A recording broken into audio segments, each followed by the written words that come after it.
Welcome to Build Well Podcast with Sean and Courtney Garner.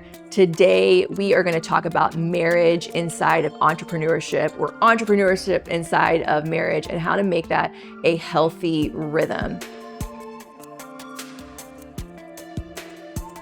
All right, we're back on. Today, we want to talk about entrepreneurship in marriage, some of the challenges. Couplepreneurship. I like that I don't word. know that I love that word. Really, I like it. Okay. Anyways, won't argue about that. But today we want to talk about real life, how to keep a healthy marriage when you're both running businesses. And for some people, maybe just one person's running a business and the other person has a normal job or whatever the situation is. But we want to talk about how to stay healthy regardless of that. Because when you're an entrepreneur, it is not a standard 9-to-5 life. And it's very easy to get distracted. And we have personally had our own marriage challenges. We've also seen other people who are great entrepreneurs get divorced and have a shattered, broken life. And we want to try to help save people out of that situation, rescue people out, give them really solid advice. Today, our anchor scripture is Ecclesiastes 4:9-10. And it says, "Two are better than one because they have a good return for their labor. If either of them falls down, one can help the other up." And Amen. That's a beautiful part about being married. And I believe a pro that God had in mind when he designed marriage is that as entrepreneurs, we can really help each other and lift each other up along the journey. Yeah, you're better together. I think one thing that for our journey, and this is probably more common than not, is kind of where our journey with entrepreneurship started, where one of us was running the business with me with the gyms, and then you still having a traditional W-2. I think that I've seen a lot of couples that when they're in that role, it's difficult to relate because you don't understand, like, well, how come you just can't shut it off right now? Like it's 5 o'clock. Why isn't your workday done? And being able to be aligned on that, I think, is really, really important for couples to not hold that against the other one and everything because of that, because it can create very difficult seasons. Yeah. Okay, so that leads us to our first question. What is a hard season in our marriage as entrepreneurs? We might be able to give a couple of scenarios.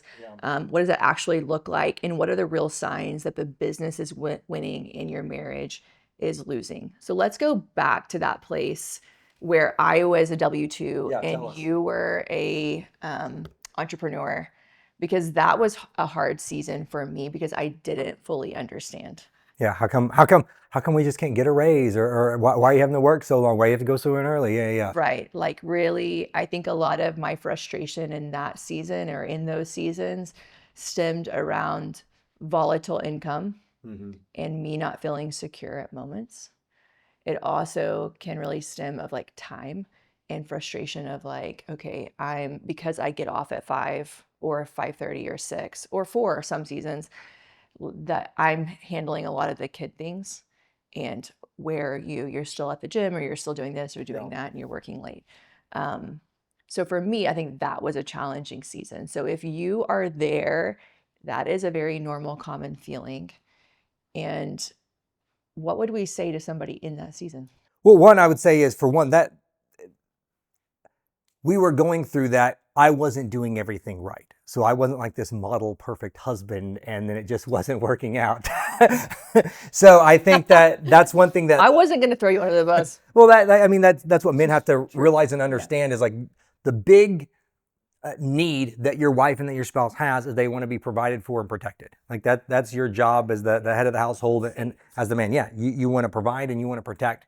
And so I think that because a lot of who I was as a person and just immaturity and stuff too, like especially when it comes to the inconsistencies on the finances and stuff like that, that gave you so much uncertainty with the provision part that it led to way more stress than what it should have been had I have just been doing what I was supposed to do in those things. Because that is, you can't fix that. It's difficult to make that, especially when it's a starting out of a business, of making like, oh, we're going to have a consistent income and stuff like that. Yeah, it's going to fluctuate. But if you're not transparent about it, if you're not stewarding it, that's going to leave your partner feeling a lot of stress. Because I think that that's what caused a lot of the stress for you is you knew I was not a good manager of money. So knowing that I wasn't a good manager of the money and seeing the income fluctuate, that's going to lead, that led to even more There was a fear for lot you. of anxiety and Yeah. fear around that Like, what are you doing? situation. How's this going to work? Yeah. Yeah. Because there is a point where you are trusting God, but there's also just like practical business skills and wisdom. And so, one thing I would say to that person, maybe you have a new startup, one spouse is taking the heavy load of being the consistent finances. We're paying our bills with this, primarily with this paycheck, knowing that the other person's paycheck is still a little touch and go. Are we, before we started that business, and now we've already started the business, can we align on timeline of how long we're giving the business this run rate before we're going to plan B? What can we do together as a couple to help that business thrive? Because at the end of the day, it's not your business. It's truly our business, even if your name is on the document, because we're a family and we're a team. And then can we align that we're going to give this time and be patient? Or what is the compromise to that situation? And then the fourth thing I would say on the flip is like, can you come home and help me do X, Y, and Z? Right? Like, can you serve me in some other way that just takes a little bit of this stress? Because if I'm the main W-2 or the main paycheck, and then I'm coming home and I'm the one doing dinner and this and this and this with the kids, then that compiles really quickly. And it's very easy as a couple to become very frustrated with each other. Yeah. Yeah. I think two things that I would say to it is one is you need to have the transparency thing, especially I know a lot of like entrepreneur families, like they're like, oh, I don't want to tell my spouse about the finances because I don't want them to worry or stress out because they don't want to have that burden. I get it, but you still need to let them know like, hey, this is what's going on and this is what I'm doing to fix it. That you do have a plan, that you're not just like God's gonna provide. Like, yes, he will, but you gotta be putting your hand to and stewarding it with wisdom and everything. So making sure that you're being transparent with them. You don't have to tell every single detail and everything, especially your spouse and that relationship, but definitely don't hide things. Don't keep it in secret. Don't say everything is awesome whenever it's really not. Like, hey, you wouldn't want to say that, but we got like, hey, we only actually have 3 months of run rate left of expense. Like, you need to have those honest conversations. The second thing, because this is something that I struggled with for a long time on the mindset things of things, they're both hard, but it's different types of hard. So like what you were just saying, like I would almost justify of like, oh, I don't need to do anything because I was just running the gym from 4 a.m. until 8 o'clock at night. So that's how she doesn't understand. But on the flip side is like, I don't understand because I wasn't doing all of the other things too. So don't think that your hard is better or different than the other person's types of hard. Yeah, because that's true. I mean, entrepreneurs, you can easily justify long hours with sort of undermining, I think unintentionally for most couples, what the spouse or the partner is really going through at home every day, especially when there's kids involved and that type of a thing. Yeah. So same but different on the hard. Now, fast forward. Talk about now, because now in some ways it's flipped but different. You have successful businesses. Yeah. You both are entrepreneurs. You both have a busy schedule.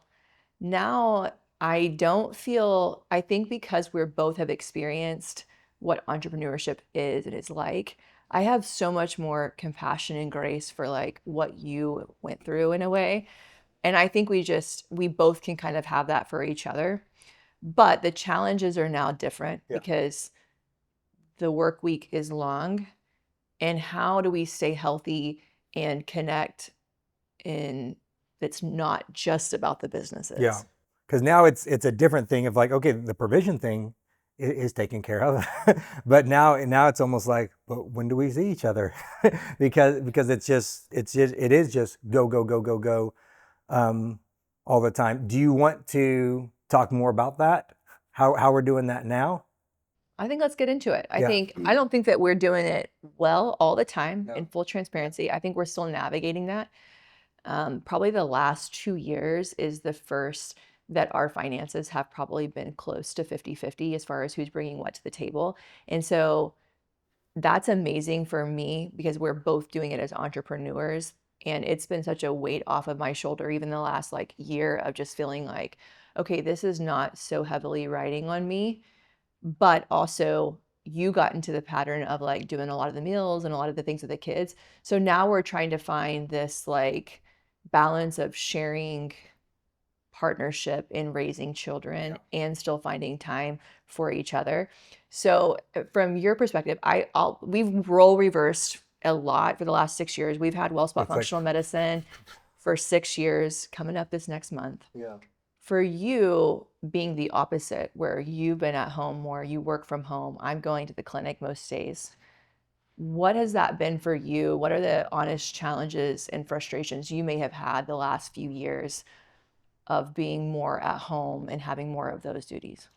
I think for me, so we went to that Jimmy Evans XO marriage workshop where we became like I don't know, whatever the title was that we got. But whenever they go through, he talks about, Jimmy Evans has a really good book, I think it's like the law of marriage or stuff like that. And he talks about the different things. And then I know everybody is different with how they deal with things and stuff whenever it comes, like there's the 5 love languages and stuff like that. For me, I think what I've seen and what I feel is a lot of times is like what's called like the law of priority. So I think that I can suck it up, and it's like, hey, sometimes you need to work 20 hours a day. Like, that's fine. I get that. I think where I can get frustrated is whenever it feels as if it's not the quantity, it's the order. So it's like, if I'm trying to tell you something and it's like, well, hold on, I gotta go do this thing for the business or something like that. It's not that you're doing the thing. It's like, okay, well, you're just not as important. I think that for me is wherever we kind of see like where I would get frustrated. But then I have to always like self-check myself and be like, that's a lesson I had to learn and everything too, for myself. Because I personally, I know you're tired. I don't have an issue with the quantity, because I think that I have checked that box mentally of knowing like to do things at the level that we are doing them and we're trying to take them, it takes this. I think where we have to, I know, wish there was an easy button, but I am at the reality check of like, this is what it takes to do things at this level. Whenever I train ultra successful people in Miami, like it was the same thing. I think for me, where I always just want to guard us and make sure that we're doing good is that law of priority, because it's going to like, this last 2 years of our life has been a crazy, crazy busy season. So I think, and we always joke like, okay, it's going to get better when we do this, and then we'll do something else, and we'll keep adding stuff to it. Business never stops. No. If you're not growing your business, it's dying. Yeah, exactly. So we both think like that. We both know that. And so because of that, it's just knowing and having the reality check. The workload's not going to stop or change, but we have to always just make sure that the priorities of the things are in the right order. Does that make sense? It absolutely makes sense. When we went to the XO marriage retreat, or whatever we want to call that, one of the things that I found really helpful was we did a personality assessment. Do you remember this? Yeah. And one of the things that I ended up scoring really high in was integrity, justice, and basically the big takeaway I had for it is like, I'm the kind of person that God wired me. If I said I was going to do something, I'm going to do it. Yes. And so if I told a patient, hey, I'm going to send you notes later today, it might be 11 o'clock at night, but I'm going to get them that note sent because I told them that, and I don't want to let people down. And there could be a part of me that, in all transparency, is like battling people pleasing that I really have to guard. But it's one of those things that like my word matters. Yeah. And it's made me successful. I think being that way as an entrepreneur has made the business thrive really quickly with like hardly any marketing effort. It's just been word of mouth because our experience. Except for your awesome website. Except for that. But we haven't had to dump a ton of funds into billboards, into all this thing at this point. It's really come from word of mouth. So that's because I'm that way. And maybe if you're watching this and you're a couple, you start to like unwind, like, I want to see you how God made you. And I hope you see me that way too, and honor that. but there is this like boundary within that like as a couple, I have to sometimes check myself and be like, okay, I'm still in a marriage, even though that like I'm running this successful business and we both want this business to be successful. We both want these patients to be healthy and to succeed and to go do everything God purposed for them to do. And we know that my calling is a part of that for a lot of people. Yeah. And that can feel very heavy and like a lot of pressure. However, I'm in a marriage and I have a spouse who I have children with, who, when all of these patients leave or I retire or my kids are out of the house, is still going to be my partner in life. And I have to fight that battle. And so within that, we have tried to create boundaries. We don't always get the boundaries totally right, but let's dive into what are some things that we do together as a couple Yeah. that you feel like is a win in your pocket as far as like quality of time together, because it's not always quantity. Yeah. Kind of some, we used to say like the non-negotiables, but like seasons change and stuff like that. I think one thing on that we do is our safe word. And so like sometimes like things are getting heated and stuff, we have to always self-check each other. I'm like, hey, same team. Like we say that a lot. Like whenever, if we're having a disagreement and we're I starting to don't get think we had frustrated, that much disagreements like about it. Do same you team, think we have a bunch of disagreements? same team. Oh, good grief. No, We really don't have that much disagreements anymore. no. But when we do, it's always that reminding, like we're on the same team, It's like what you just generally said. a time issue, a 100%. complaint Yep. about time. It's not, we have no arguments, in my opinion, about really money No. or, or how we're going to raise the kids or biblical I think the things or only thing whatever, that right? is the It's more so stressor just on a our life stressor. It's now time. is time. It's time. So Okay, so things that guarding we do to guard our guarding time. our time. I think that the things that I love, I think the neighbors, especially like at the old house, thought we were weird. They're like, do they do anything? Is the walks. Like our daily walks. And like whenever you're working from home, we'll just, hey, you want to do a lap? And that just means like we're going to walk a little circle around the neighborhood. We used to do that so much whenever you were working remote at the other house. I remember the neighbors asked me one time, they're like, do you work? It's like every 3 hours we're walking Like a in half a between mile. calls, yeah, we do Like it. 10 minutes. We can do a 10-minute lap and it's a Yeah. good mental break. Yeah, because we actually know how long it takes to do a lap. So like, hey, I got 10 minutes between Yeah. calls. You got to do a lap real It's quick. changed because now where we live, bigger lap. the lap is longer, so we don't do that during the day anymore. Yeah. But we do evening walks. Yeah. It takes us we spend 20 to 40 minutes walking every evening. It's awesome And that's because a good conversation time. kids clean up the kitchen, hopefully. And which just, they're doing their thing and it's our time to have like Yeah. an uninterrupted conversation other than like trying to wave at the neighbors and not be rude. Yeah. Like sometimes I'm like, listen, guys, I'm talking to my wife. This is the first time I talk to her all day. I don't want to talk to you right now. But also sometimes, like jokingly, we will walk in silence. And it's not because we're fighting. It's also just because like, dang girl. I'm going to be honest. tired. You're a talker. I know. And he'll want to tell me every detail of his day. And I'm like mentally like, I cannot take on any information. And I'll sometimes just grab you by the hand and say, let's just be quiet for a minute. I think that it's a difference Quiet time. in our Let's play the work, quiet game. our work type too, because all of my work is remote. Like all my clients are remote. It's all video calls. So I don't, like you're the first human sometimes I've seen all day, and yours like patients are in the office. And so Yes. you almost need opposite. And I'm a bit of an introvert. Yeah. I don't know what to call you. I can flip it on. You can flip on and off. But I really just like to flip it off and I sit right there on the couch and Do like, nothing and do just nothing. take a mental. But I can flip it on when I need to for work. Yes. Okay. So for me, when I'm in the office all day, I'm hosting people. I'm making sure they feel like they have a good experience. They have fresh water that's been filtered and like they have a hot tea and all the little things that I love to do because they're with us for an hour at a time typically.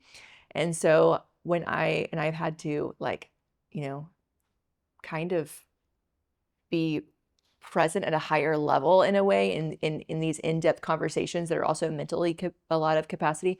And so when I get home, I'm like, I want to sit outside. I want to be in silence. I don't want to talk to anybody.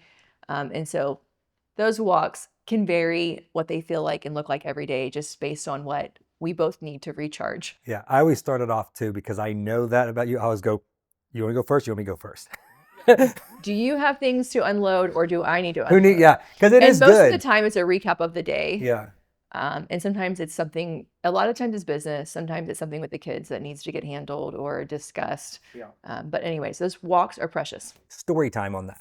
So I think one of the things that has gotten that even better is because we can relate. And so like we can't tell a lot of these conversations to our staff, to our employees that work with us because they're our staff, or we can't necessarily share it with somebody that doesn't own a business because a lot of them, like we just need, you need that stress relief to talk to each other. I think going back way further, that is one of the things that helped our marriage whenever I was a firefighter, because it's the same but different thing, because so many firefighters end up in divorce and everything because you see crazy things being a firefighter, and you go home and you need to talk to your spouse about it. And if they don't want to hear that, some of the crazy things that you have to see, it can cause a separation. And so you feel like you can't share those things. What helped us in that season was you were like a trauma nurse. And so I would see crazy things and I'd be like, hey girl, I saw something crazy today. And like it was able to, I dealt with a lot of death. You could tell that to somebody. Right. I think that is very important, especially if you're in a season to where one of the spouses is the entrepreneur and the other one is either, stay at home or they're the W-2, to be able to create that safe spot, because you don't want to just instantly fire back up because they've had a stressful day too.